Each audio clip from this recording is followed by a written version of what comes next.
মায়ার নবী রাস্তা দিয়ে হাঁটতেছেন, হঠাৎ করে নজর করে দেখে এক ইহুদি বেঈমান একটা হরিণী, বাচ্চাওয়ালা হরিণী, ওই বাচ্চার মাকে খুঁটির গোড়ায় বেঁধে রেখেছে ইহুদি।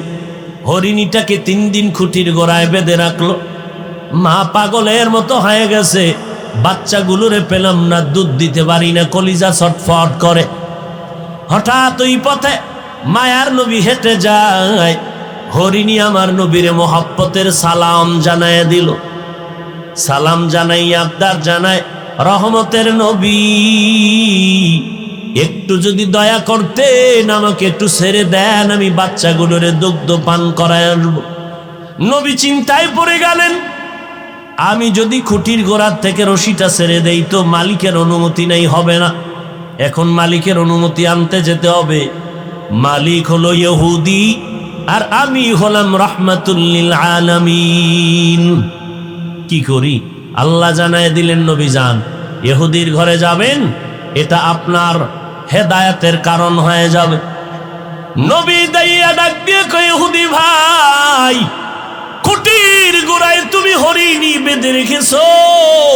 বলে হ্যাঁ বেঁধে রেখেছি। কয় একটু সময় ছেড়ে দাও। কে তুমি? বলে আমি আব্দুল্লাহর সন্তান মুহাম্মদ। বলে আমগো বংশের লিডারেরা মোহাম্মদ রে খুঁজে মারার জন্য, তুমি সেই মোহাম্মদ নি? কয় আমি সেই মোহাম্মদ। কেন আসছো?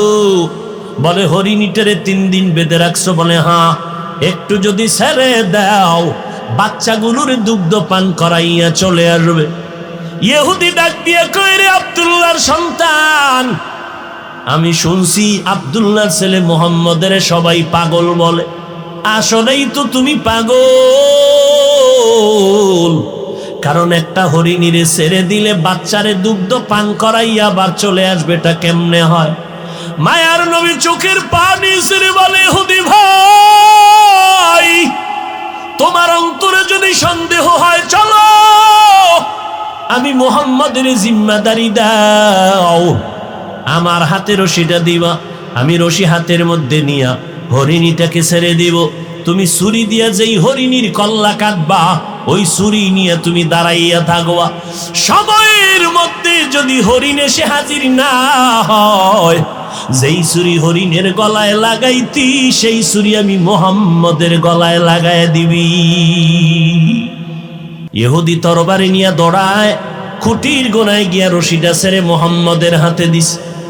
মায়ার নবী ডেকে বলে, রে হরিণী, জলদি করে যাবি, তাকায় দেখ, ইহুদি তরবারি নিয়ে দাঁড়াইছে। সময়ের মধ্যে যদি হাজিরা না দাও, রহমতের নবীর গলায় ছুরি লাগায় দিবে ইহুদি। আসমান থেকে আমার মালিক বলে, না নবী, আপনার কোনো চিন্তা নাই, ওয়াল্লাহু ইয়াসিমুকা মিনান নাস। আমি কোরআন হেফাজতের জিম্মাদারি যেমন নিয়েছি, আমি মুহাম্মদকেও হেফাজতের জিম্মাদারি নিয়েছি। ইহুদি বেঈমান যত চক্রান্ত করবে, আমি মাওলার সামনে টিকবে না, কারণ আমি মাওলাই হলাম সব থেকে বড় বুদ্ধিওয়ালা। আমার মতো জ্ঞানওয়ালা আর কাউকে আমি বানাই নাই। যত বুদ্ধিজীবী দেখো, এই বুদ্ধি দিয়া আমার রাস্তা কেউ বন্ধ করতে পারবে না। ওয়ামাকারু ওয়ামাকারাল্লাহ ওয়াল্লাহু খায়রুল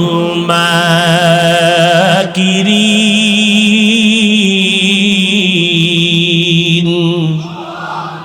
কাদের কুদরত দারি বরকামাল, আন্তা রব্বি আন্তা হাসবি যুল জালাল, তুহি কাদের জলিলুল্লাহ জাহাদার, বহর হালে তুহি মেরা নেগাহদার। মায়ার নবী হরিণীটারে ডেকে বলল, টাইমের মধ্যে আসবি। ইহুদি হাসে, পাগল না, এই হরিণীরে কি কয়, তাড়াতাড়ি টাইমের মধ্যে আসবা। হরিণী বুঝেনি, হরিণী রশি ছেড়ে দাও মাত্র একটা দৌড়, জঙ্গলের ভেতরে গিয়ে ডাক দিছে, কই সন্তানেরা তাড়াতাড়ি আয়, দেরি করা যাবে না। রহমতের নবী দাঁড়াই আছেন, পার্শ্বে ইহুদি তরবারি নিয়ে দাঁড়ানো। সময় যদি দেরি হয়ে যায় মদিনার নবীর গলায় ছুরি লাগাবে বেঈমান দাঁড়ানো আছে। বাচ্চাগুলো মায়ের কণ্ঠ পাইয়া হাজির হয়ে গেছে। মা তুমি এতদিন আসো নাই, কে বেঁধে রেখেছে ইহুদি? আজকে কেমন করে আসছো? বলে রহমাতুল লিল আলামিন ওই পথ দিয়ে যাওয়ার পরে আমি বলার পরে দয়া করেছে। বাচ্চাগুলো চিল্লায় কয় মা এত দয়া যেই নবী তোমাকে করেছেন, 3 দিন না আরো প্রয়োজনে না খাইয়া থাকবো, দুধে মুখ লাগাবো না, মায়ার নবীকে একটা নজর না দেখিয়া। আমরাও দেখতে চাই। মা বলে চলো। এবার মা দৌড়ায়, বাচ্চাগুলো দৌড়ায়, নবীও দাঁড়ানো, ইহুদি তরবারি নিয়ে দাঁড়ানো। হঠাৎ করে দেখে টাইমের আগে হরিণী তার বাচ্চা নিয়ে হাজির হয়ে গেল নবীর সামনে। আইসা মা এবং বাচ্চাগুলো মাথা নত করলো, মাটিতে কপাল ঠেকাইলো। এরপরে বাচ্চার মা মাথা নাড়ায় নাড়ায় যেন নবীর ইশারায় কি বলল। ইহুদি তাকায় দেখতেছে, ডাক দিয়ে কয় আব্দুল্লাহর সন্তান। ওই বাচ্চাগুলো কি যেন বলতে চাইলো, কি বলতে চায়। এবার নবী কয় ইহুদি ভাই, এই বাচ্চা সহ মা প্রথম আমারে সালাম দিয়েছে। আর মা বলেছে ওই বাচ্চাগুলো দুগ্ধ পান করে নাই। আমি রহমাতুল লিল আলামিনের খবর পাইয়া বাচ্চারা পাগল হয়ে গেছে, আমাকে না দেখে মায়ের দুধে মুখ লাগাবে না। এই জন্য বাচ্চাগুলো আমাকে দেখার জন্য হাজির হয়ে গেল, পেটের ক্ষুধা নিবারণের জন্য দুধ পান করে নাই। আর আমার মায়ার নবী এমন মায়ার নবী, যেই নবীর চেহারা মোবারকের দিকে একটা নজর দিলে 7 দিনের ক্ষুধা পর্যন্ত থাকে না। ইহুদি চোখের পানি ছেড়ে চিল্লায় কয় রে মুহাম্মদ, তরবারিটা ফালাইয়া নবীর কদম ধরে কয় রে মুহাম্মদ, জঙ্গলের হরিণী যদি তোমাকে চিনতে পারে আর আমি মানুষ হইয়া যদি চিনতে না পারি, আমার মতো নিমক হারাম কেউ নাই, আমারে মাফ করে দাও আর আমাকে ঈমানের পোশাক পরায় দাও, জান্নাতের মেহমান বানায় দাও। আমার মায়ার নবীর কোনো বয়ান করা লাগে নাই। আমার নবীর আদর্শ দেখে বেঈমান কালেমা পড়ে। আজ ওই নবীর উম্মত হইছুরে যুবক, ওই নবীর উম্মত হইয়া আজকে চেহারার মধ্যে নবীর আদর্শ লাগাইতে পারলি না। কয়দিন আর বাহাদুরি করবি? নজর করে দেখ তোর মতো কত যুবক লাশ হয়ে কবরে গেল। এমন একটা দিন নাই যেই দিন যুবকের লাশের খবর নাই। এই মহামারী চিত্রাং গেল, তুফান গেল কয়েকদিন আগে। এই তুফানের মধ্যে কত বান্দা চলে গেল, বিদেশ থেকে টাকা কামাই করে দেশে এসে বিল্ডিং করলো, আনন্দ করবে, বিল্ডিং এ ঢুকবে মাত্র 2 দিন পরে। মনের বড় আশা, ছেলে মেয়ে নিয়ে ঢুকবে। কিন্তু যখন রাতে তুফান শুরু হলো, বিল্ডিং এর পাশে টিনের ঘরে ঘুমায় গেল, ছোট একটা খাটের ভেতরে বাবা যুবক এক পাশে, স্ত্রী আর পাশে একটা কন্যা সন্তান। রাতের তুফানে একটা বড় গাছ উপরাইয়া শিকড় শুদ্ধা টিনের ঘরের মাঝখানে পড়ে গেল। এসে লোকেরা দেখে ওই 3 জনের বুকের উপরে গাছটা চাপ দিল, জায়গায় 3 জন নাই। এত জীবনের কামাই বিদেশের টাকা দিয়ে সব বিল্ডিং এ ঢেলে দিল, কিন্তু পারলো না একটা সেকেন্ডের জন্য বিল্ডিং উঠে আরাম করবে। কয়দিন আর বাহাদুরি করবি রে যুবক? আমি বলি না তুমি আমাদের মতো টুপিওয়ালা হুজুর হইয়া যাও, না রে বাবা। চাকরি করো আলহামদুলিল্লাহ, ব্যবসা করো আলহামদুলিল্লাহ, লেখাপড়া করো আলহামদুলিল্লাহ, ডাক্তারি পড়ো, ইঞ্জিনিয়ারিং পড়ো। ও বান্দা তুমি লেখাপড়া করে একজন প্রফেসর হও, আমি অন্তর বলে দোয়া করে গেলাম। কিন্তু দাবি আমার একটা, মদিনার নবীর আদর্শের মালা গলায় লাগাও। এই পর্দার আড়ালের আম্মা জানেরা, আপনারা নবীদের মা, আপনারা সাহাবায়ে কেরামের মা, আপনারা হাফেজে কোরআনের মা, ওলামায়ে আহলে হকের মা, দামি দামি আদর্শ সন্তানের মা। আপনারা খাদিজা রাদিয়াল্লাহু আনহার মতো নারী, ফাতেমা রাদিয়াল্লাহু আনহার মতো নারী, আয়েশা রাদিয়াল্লাহু আনহার মতো নারী, ও আম্মা জান, একটা সন্তান কি পারেন না আদর্শওয়ালা বানায় যাবেন? ডাক্তার হবে, আপনার সন্তান শিখাবেন। আপনার সন্তান ডাক্তারি করিয়াও কোরআন পড়ে পড়ে আপনার জন্য দোয়া করবে। ও আল্লাহর বান্দিরা, ও যুবক, ও বৃদ্ধ বাবাজি, এখনো সময় আছে, তওবা করে নাও। বলবা হুজুর তোমাদের মতো সম্ভব না। না, আমাদের মতো হওয়ার কোনো প্রয়োজন নাই।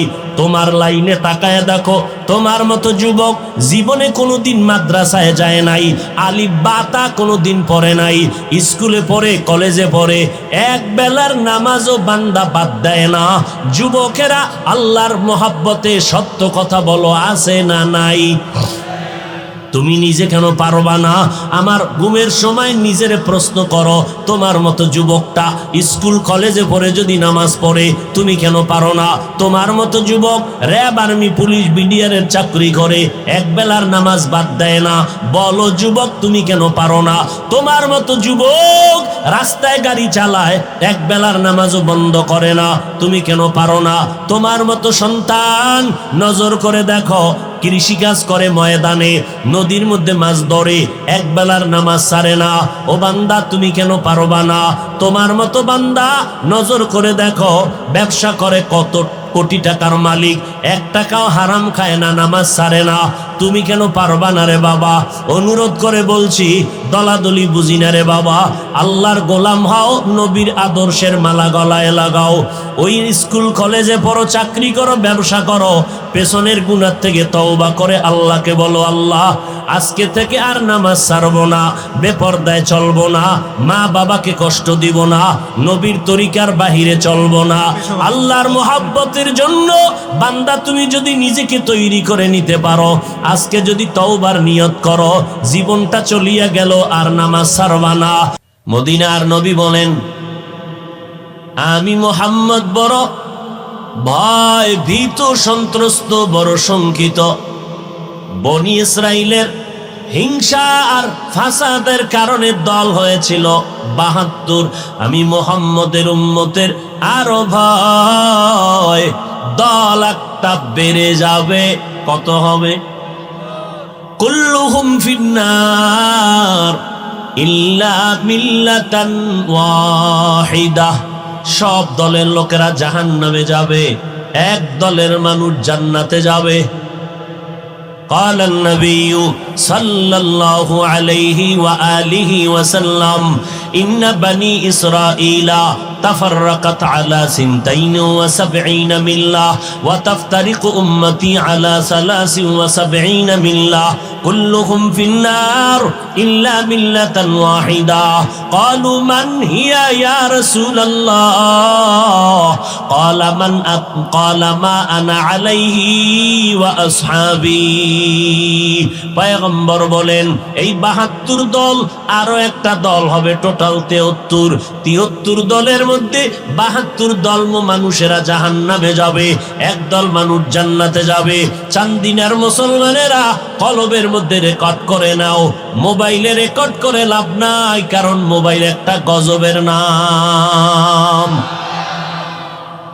মোবাইলে ফ্যামিলি ধ্বংস করলো, এই মোবাইলের কারণে চরিত্র নষ্ট হয়ে গেল, এই মোবাইলের কারণে সন্তানের লেখাপড়া ধ্বংস হয়ে গেল, এই মোবাইলের কারণে সন্তান মা বাবার মোহাব্বত ধ্বংস হয়ে গেল, এই মোবাইলের কারণে স্বামী আর স্ত্রী পর্যন্ত আলাদা হয়ে গেল, এই মোবাইলের কারণে তাজা তাজা প্রাণওয়ালা যুবকের গলায় ছুরি লাগলো, এই মোবাইলের কারণে আজ যৌবন শেষ, জীবন শেষ, চেহারা পর্যন্ত নষ্ট, ব্রেন নষ্ট, চোখের পাওয়ার নাই, কানের পাওয়ার নাই, হার্ট দুর্বল। ও বান্দা, রাতের দেওয়া আল্লাহর নেয়ামতের ঘুম নাই, অথচ সারাদিন 12 ঘন্টা যদি তুই ঘুমাও, রাতের 1টা ঘন্টার বরকত 12 ঘন্টায় পাবি না।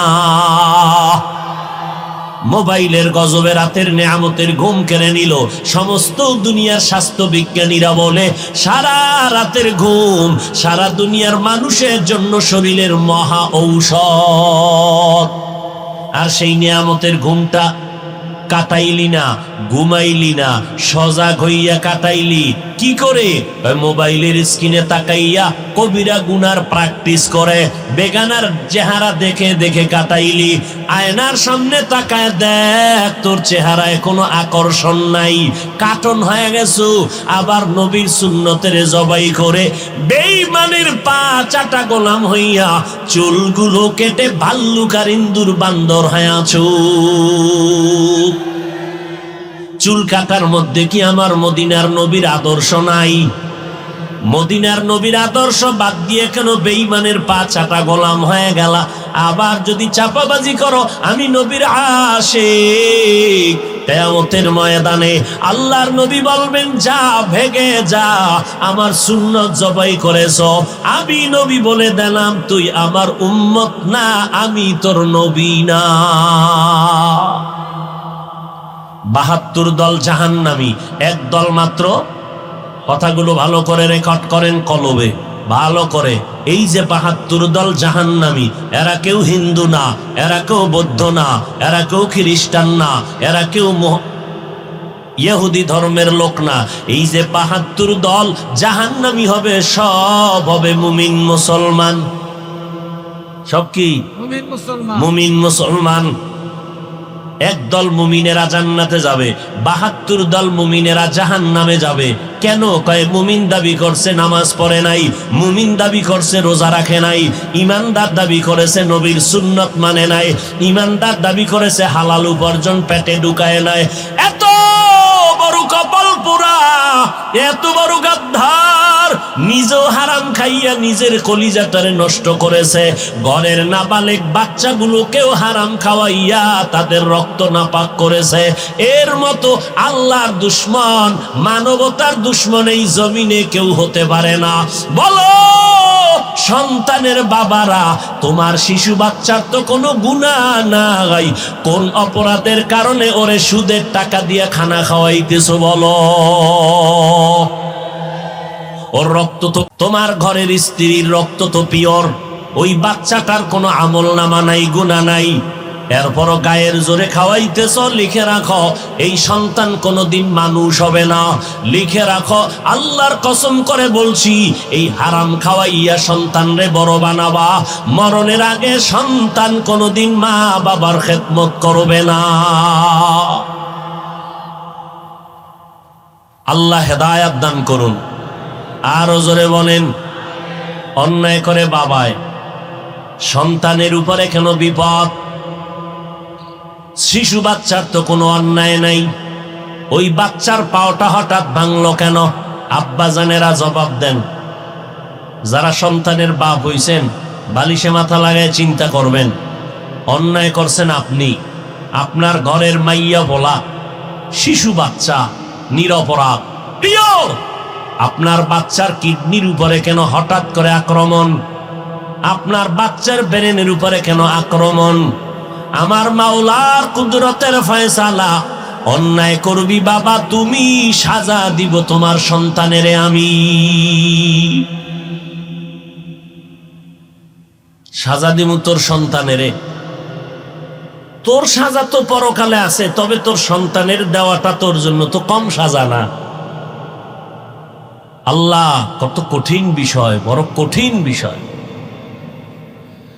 ৭২ দল জাহান্নামী, মুমিন মুসলমান। একদল মুমিন জান্নাতে যাবে। সাহাবায়ে কেরাম জানতে চাইলেন নবী ওই দলটার পরিচয় কি? নবী বলেন দুইটা পরিচয়। মা আনা আলাইহি ওয়া আসহাবি, এক নাম্বার আমি মুহাম্মদকে মানিয়া চলবে। ২ নাম্বার পরিচয় আমার ছাত্র, আমার সাহাবায়ে কেরামদেরকেও মেনে চলবে। কি বুঝলেন?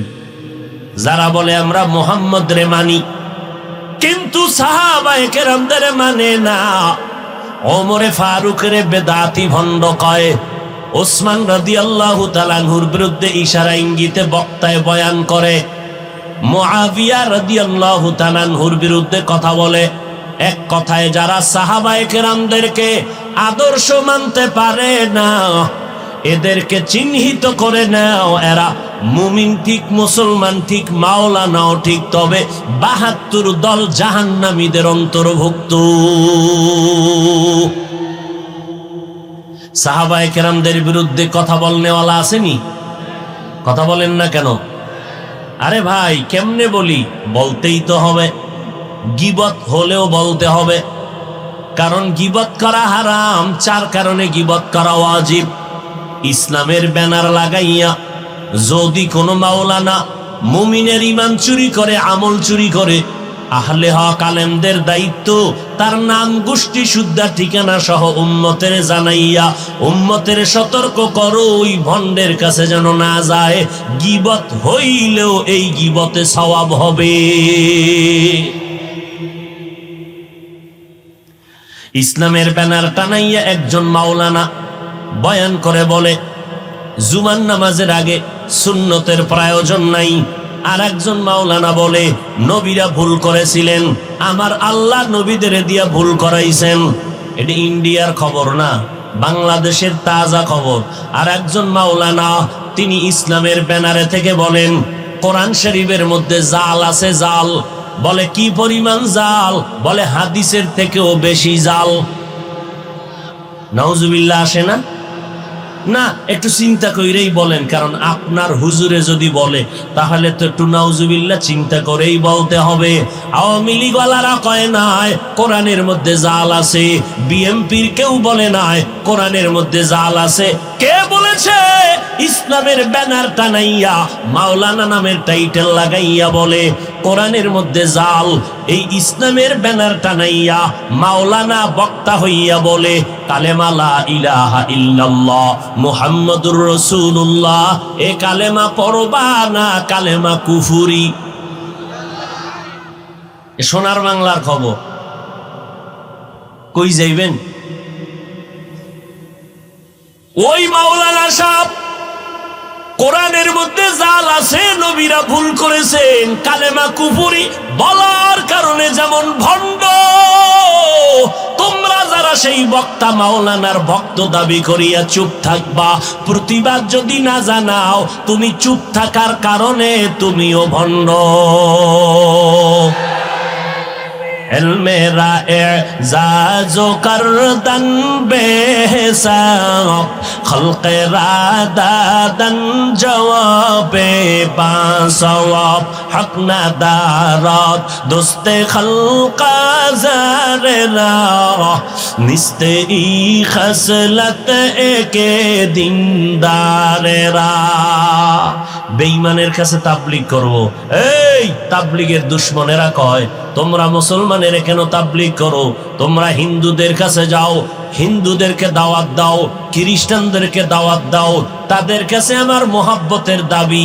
আমারে তোমরা মিলিয়া সবাই হিন্দু পাড়ায় পাঠায় দাও, যাব। আমাকে তোমরা খ্রিস্টান পাড়ায় পাঠাও, গির্জায় গিয়া দাওয়াত দিব। কিন্তু কখন?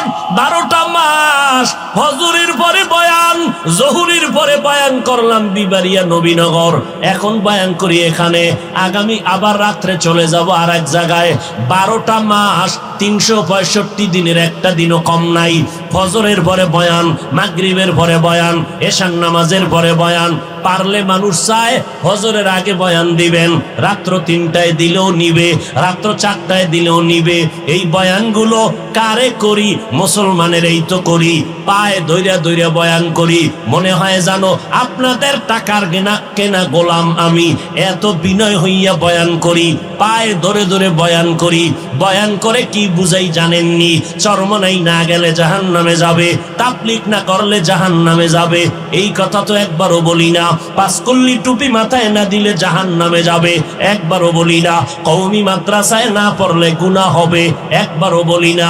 এত চিল্লাইয়া 12টা মাস খানা নাই, ঘুম নাই, এত কষ্টের উপরে কষ্ট। ও আল্লাহর বান্দারা, বুঝাইয়া এত চিল্লাইয়া 2টা স্লোগান অন্তরে ঢুকাইতে চাই। ও দুনিয়ার নবীর আশিকের দল, 2টা স্লোগান কলবের মধ্যে ঢুকাও। যতদিন বেঁচে থাকবা গোলামি করবা আমার আল্লাহর, যতদিন বেঁচে থাকবা আদর্শ মানবা মদিনাওয়ালার। আর কারো গোলামি করা যাবে না, আর কারো আদর্শ মানা, কোন পীর সাহেবের গোলামি করা যাবে না, হারাম। কোন পীরের আদর্শ মানা যাবে না, হারাম। আল্লাহর গোলামি কেমনে করবা? অন্ধের মতো, অন্ধের মতো গোলামির ব্যাখ্যা হলো কোনো প্রশ্ন নাই, এটা এমন কেন, ওটা এমন কেন। অন্ধ ভক্ত হইয়া আল্লাহর গোলামি করবা, অন্ধ ভক্ত হইয়া নবীর আদর্শ মানবা, প্রশ্ন করা যাবে না নবী এমন কেন বললেন, নবী এমন কেন করলেন। অন্ধ ভক্ত হইবা দুইজনার, একমাত্র আল্লাহ আর নবীজির। আর দুনিয়াতে কারো অন্ধ ভক্ত হওয়া জায়েজ নাই, হারাম। আব্বা আম্মার ভক্ত হও, তবে অন্ধ না। পীর সাহেবের ভক্ত হতে পারবা, তবে অন্ধ না। ওস্তাদের ভক্ত হওয়া জায়েজ, তবে অন্ধ না। বক্তা সাহেবের ভক্ত হবেন, তবে অন্ধ না। তো কেমন ভক্ত? চোখ কান খোলা রাইখা ভক্ত হব। আমি আমার বক্তাকে মানি, আমার পীরকে মানবো, আমার আব্বা আম্মাকে মানবো, আমার আলেমকে মানবো, ইমাম সাহেবকে মানবো। কতক্ষণ? আমার আল্লাহ আর নবী মানবেন যতক্ষণ। এর থেকে আর সহজ কথা আছে? বলেন। এরে নবীর উম্মতের দল, ভালো করে বুঝো, এই জমিনের মধ্যে যারা আল্লাহর কোরআনের উপরে কথা বলবে, এখানে কোনো ছাড় নাই। যারা আমার নবী নিয়ে মন্তব্য করবে উল্টা, এখানে কোনো ছাড় নাই। কথা ঠিক নেই? বড় মুসিবত। এমন এক সময় আমরা জীবনটাকে রাস্তায় চালাইতেছি, কচু পাতার উপরে জীবনটা আছে, ঈমান নিয়া মরব পরের কথা, বেঁচে থাকা বড় কঠিন। মানুষের পায়ে ধরে ধরে কই, ভাই সুযোগ পাইলে নামাজটা পড়েন, ছাইরেন না নামাজ। এক হুজুরে কয় এত ইবাদত লাগবে না, আর এক হুজুরে কয় বিতিরের নামাজ প্রতিদিন পড়া লাগবে না, যদি মাঝে মাঝে পড়ো পুরাটাও লাগবে না, এক রাকাত শর্টে মারবা, এক রাকাত মাইরে দিও, 3 রাকাত দরকার নাই। আচ্ছা আমাকে একটা নিরপেক্ষ জবাব দেন, এতক্ষণ যা শুনাইছি এটা একদিকে গেছে, এবার নিরপেক্ষ একটা জবাব দিবেন। নিরপেক্ষ বলতে নিরপেক্ষ কোনো মানুষ নাই, নিরপেক্ষ কোনো কথা নাই, আল্লাহ এবং রসুলের মহব্বতে জবাব দিবে। এটা হলো নিরপেক্ষের ব্যাখ্যা। কি? নবীরা ভুল করেছেন, আল্লাহ ভুল করাইছেন, কোরআনে জাল আছে, কালেমা কুফুরি, বিতির লাগবে না, জুমার আগে সুন্নত লাগবে না, কাজা নামাজ লাগবে না। এই সমস্ত কথা আপনাদের মতো মানুষকে বয়ান কইরা যদি আমি মাওলানা বলি, এবার প্রশ্ন কিন্তু এখনো করি নাই, এই সমস্ত কথা সাধারণ মুসলমানকে বললে যুবকেরাও ভেবেচিন্তে জবাব দিবেন, ইসলামের উপকার কি হবে? এই প্রশ্ন আমার, খুব চিন্তা করে বলবেন। কাজা নামাজ লাগবে না এই কথা বললে ইসলামের লাভ কি? হ্যাঁ, নবীরা ভুল করেছেন, সাহাবায়ে কেরাম ভুল করেছেন, এই সমস্ত বয়ান আপনাদের শুনাইলে ইসলামের উপকার কি বলেন তো? কোরআন শরীফে জাল আছে, এই কথা বলার দ্বারা ইসলামের লাভ কি? হ্যাঁ, আহা, আশ্চর্য হওয়ারও তেমন কিছু না, কারণ ১৫০০ বছর আগে রসুল ইনজেকশন দিয়েই গেছেন। قال النبي صلى الله عليه وآله وسلم ألا إن شر الشر شرار العلماء وإن خير الخير خيار العلماء। এ দুনিয়ার উম্মতের দল, দুনিয়াতে উলামা থাকবে 2 দল, এক দল ভণ্ড আর এক দল হক। উলামা এক দল ভণ্ড, এদের মতো খারাপ আলেম মানুষ জমিনে আর কেউ হবে না। আবার এক দল উলামা থাকবে চূড়ান্ত ভালো, এদের মতো ভালো মানুষ জমিনে আর থাকবে না। প্রশ্ন বড় জটিল। হাফিজ ভাই, মদিনার নবী উলামায়ে কেরামদেরকে মাথার মুকুট বললেন, কলিজা মেনে নিল, দিলটা শান্ত হলো, কিন্তু উলামাদের এক দলকে নবী খারাপ বললেন কেন? তার 1 সেকেন্ড 5 সেকেন্ডে জবাব নিয়ে নাও। এই জমিনে লক্ষ লক্ষ গাঞ্জা করেরা, মদ করেরা, জুয়া খেলনেওয়ালারা ইসলামের যেই পরিমাণ ক্ষতি করতে না পারবে, একজন টুপিওয়ালা ভণ্ডের দ্বারা ইসলামের ক্ষতি আরো 1000 গুণ বেশি হয়ে যাবে। আল্লাহ হেদায়াত দান করুন। আল্লাহ মুমিনকে কেন বললেন সাহায্য কামনা করো? বেঈমানকে কেন বলেন না? বেঈমানেরা জান্নাত পাবে না, জান্নাত পাবে শুধু মুমিন। আবার মুমিনের মধ্যে ৭২ দল জাহান্নামী, এক দল জান্নাতি। ওই এক দলের পরিচয় শুধু মুহাম্মদ রে মানলে হবে না, সাহাবায়ে কেরামদেরকেও মানতে হবে। যারা হজ করছেন এরকম কোন আশেক থাকলে একটু বেয়াদবি মাফ করবেন, হাত দেখাইতে লজ্জা হবে। দেখান তো কারা হজ করে আইছেন, মক্কা মদিনায় গেছেন, আল্লাহ কবুল করেন। এত কম মানুষ, হাত নামান। আজকে থেকে নিয়ত করবেন, হজ ফরজ হয়ে রয়েছে খবর নাই, আসলে কপালে থাকতে হবে। তো বিষয়টা হলো এইটা, হজের টাকা আছে অনেকের, কপালে নাই, যাবে কেমনে? টাকা আছে, কয় যাও না কেন? কয় আব্বা আম্মারে না নিয়ে কেমনে যাই? শয়তানে লাগাইছে এক পেস। এবার মা বাপ মরে গেছে, এবার চলো, কেন মাইয়া বলা ছোড়ো, কেমনে যাই? আর এক পেস। সন্তান বড় হয়ে গেছে, এখন চল, কয় না বিয়া না দিয়ে কেমনে যাই? এইরকম প্যাচে প্যাচে আল্লাহর বান্দা হজের বাইতুল্লাহর কিনারায় যেতে পারে না।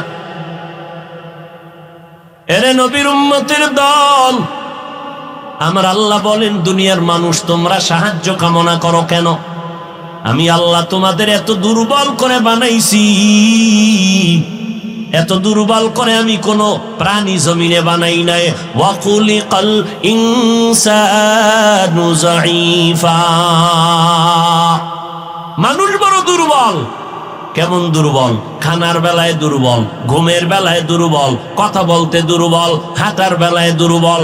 ঢাকা চিড়িয়াখানায় লেখা আছে একটা বাঘের দৈনিক খাদ্য 17 কেজি গোশত। আসেনি চান্দিনা কোনো খাদক 3 বেলায় 17 কেজি মারবে? নাই। হুজুর না থাকলে কি হইব? চান্দিনা থানার ডায়েরি ফিল আপ হয়ে গেছে, মামলা আর হামলা। খাই জিন্দেগির জন্য পারে না আধা পোয়া, কিন্তু 1.5 কেজি লয়ে টানাটানি। ডাক্তার রেড সিগন্যাল দিছে, মিষ্টি খাবি না, খাইলেই গজব আসবে। রোগ আছে না নাই? আল্লাহর বান্দারে কে ফিরায়? শুনছে মিলাদুন নবীর জেলাফি দেয়, সবে বরাতের জেলাফি, দৌড়াইয়া মসজিদে হাজির।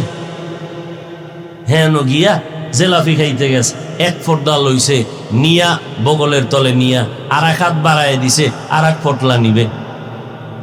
এক বেচারা পিছনে তাকায় দেখে আমি একটাই পাই নাই, এ 2টা লয়ে টানে কেন? বগলের তলের লয়ে দিছে, দৌড় ধরছে পিছন দিয়া তারে, দইরা হোমানে কিলাকিলি, জেলাফি পায়ের তলে ভর্তা। এমন কিলাকিলি লাগছে না জেলাফি ভাইল, না আরামে দুটো কথা বলতে পারলো, এমন কিলাকিলি। মসজিদ থেকে বাইর হইয়া আসমানের ডাকায় কয়, আসমানের দিকে নজর করে, আল্লাহ তুমি আসনি? কয় আসি। এই মসজিদ আর আইনো না খোদা, জেলাফি পাইলাম না কেন? এর নাম বাঙালি। এর নাম কি? বাঙালি। আমরা খানার বেলায় বড় দুর্বল। বড় বড় সমুদ্রের ভেতরে বড় বড় মাছ আছে, নীলতিমি। একটা নীলতিমির দৈনিক খানা 1000 কেজি চিংড়ি মাছ। কে খাওয়ায়? বড় বড় পাহাড়, কোহে কাফ, ওই পাহাড়ে প্রাণী বসবাস করে, সিমরক। একটা সিমরগের জন্য দৈনিক খানা 40টা মোটা তাজা হাতি। কে খাওয়ায়? সমুদ্রের একটা মাছ না খাইয়া মরে না, জঙ্গলের কোনো প্রাণী না খাইয়া মরে না। আশরাফুল মখলুকাত মানুষ কেন না খাইয়া কষ্ট পায়? গাদ্দারি করো যে, এই জন্য। জঙ্গলের প্রাণী আল্লাহর ডিউটি পালন করে, কারোর সাথে বেয়াদবি করে না। নদীর মাছ বেয়াদবি করে না, এই জন্য ওদের রিজিক বন্ধ হয় না। আর মানুষ, আমার আল্লাহর দেওয়া বাতাস, আমার আল্লাহর দেওয়া সূর্যের আলো, চাঁদের আলো, এত নেয়ামত পাইছো। এই জমিনটা নিজের টাকা দিয়ে কিনছেন, রেজিস্ট্রি করলেন, করিয়া এবার মিস্ত্রি ভাড়া করলেন, রড সিমেন্ট বালু দিয়া 3 তলা বিল্ডিং করলেন, ডুপ্লেক্স। বিল্ডিং করার পর 65টা ইওয়ালা অফিসার কয় ট্যাক্স দিবা আগামী বছর। আরে আমার টাকা, আমার বিল্ডিং, মিস্ত্রি খরচ আমার, রড বালু সিমেন্ট আমার, ট্যাক্স নিতেছে সরকার। আল্লাহ কয় নজর করে দেখ, তোর টাকার বাড়ি করার পরেও শান্তি নাই, সরকার ট্যাক্স নেয়। আর আমি আল্লাহ আমার জমিনটা তোদের ফিরি দিয়ে দিলাম, কোনো ট্যাক্সই নাই। আমি আল্লাহর এখনো চিনস না রে নিমক হারাম। আমি আল্লাহ কেমন দয়াময়, তোর শ্বাস করতে কষ্ট হয়, হসপিটালে দৌড়ায় গেলি, অক্সিজেনের পাইপ লাগাইলো, কম্পিউটারে টাইম উঠলো, বিল দিতে হয়। আল্লাহ বলেন নজর করে দেখ, আমি আল্লাহ তোর জন্য বাতাসটারে ফ্রি বানায় দিলাম, কোনো বিল নাই। পানি দরকার, দোকানে যাবি, পানির বোতল 10 টাকা 15 টাকা, আমি আল্লাহ পানিটারে তোর জন্য ফ্রি বানায় দিলাম। ও বান্দা নজর করে দেখ, সূর্যের আলো ধরে ধরে মানুষেরা এটাকে বিদ্যুৎ আবিষ্কার করে ঘরে ঘরে বিদ্যুৎ দিয়া মাসে মাসে বিল নেয়। আল্লাহ কয় আমার সূর্যের আলো বান্দা তোদের জন্য ফ্রি দিলাম, 1 টাকাও জীবনে বিল চাইলাম না। কেন? আমি আল্লাহ তোদের বেশি মোহাব্বত করি, এই জন্য সব ফ্রি দিয়া দিলাম। আল্লাহ আমাদের বেশি মোহাব্বত করেন, এই জন্য এত অন্যায় করার কারণেও আল্লাহ রাগ করেন না। আবার আর এক জায়গায় আর একটা মোহাব্বতের লোকও আছে, রহমাতুল লিল আলামিন, তিনি আমাদের নবী। এই জন্য অন্য নবীর উম্মতেরা গুনাহ করলে চেহারা পাল্টায়া যাইতো, আমরা আখিরি নবীর উম্মত হওয়ার পরে গুনাহ করার কারণে চেহারা কেন পাল্টায় না? একমাত্র রহমাতুল লিল আলামিনের উম্মত হওয়ার বরকতে। কিন্তু চিনলি না রে মানুষ, ওই নবী কেমন, যেই নবীকে